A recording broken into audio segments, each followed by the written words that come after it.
Hello everyone! Welcome to my YouTube channel, Courage Kitchen. Ngayon ay magluluto ako ng simple, easy at mabilis na ulam. Ito ay gulay. Ito ay ginisang repolyo. So sa kawali, naglagay lang ako ng konting mantika tapos pinry ko lang yung isang pirasong egg. Pwede naman kayong gumamit ng isa, dalawa or tatlong pirasong itlog. Tapos the same kawali, hindi na ako nag-add ng mantika, ginisa ko na ang bawang at saka sibuyas hanggang sa lumabas ang aroma nito.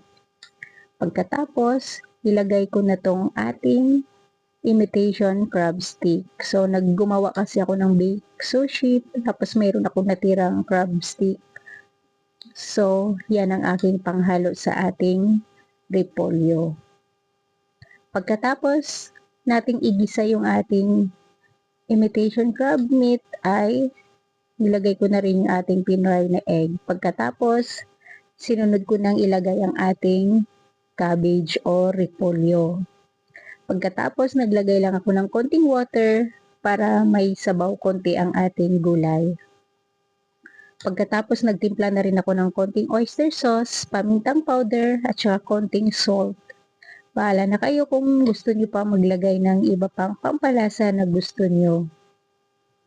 Ang sa akin ay tama na yan. So, gisa-gisa lang natin yan tapos takpan natin hanggang sa medyo maluto lang yung ating cabbage. Huwag natin masyadong lutuin para hindi naman malabsak. Tama na lang yung medyo crunchy or half cook. So, ayan ang ating simpleng gulay na repolyo.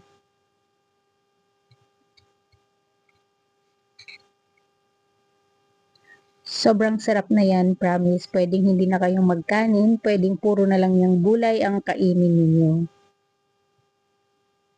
So, ayan lang. Thank you for watching and God bless everyone. Please subscribe, like, and comments. Thank you everyone.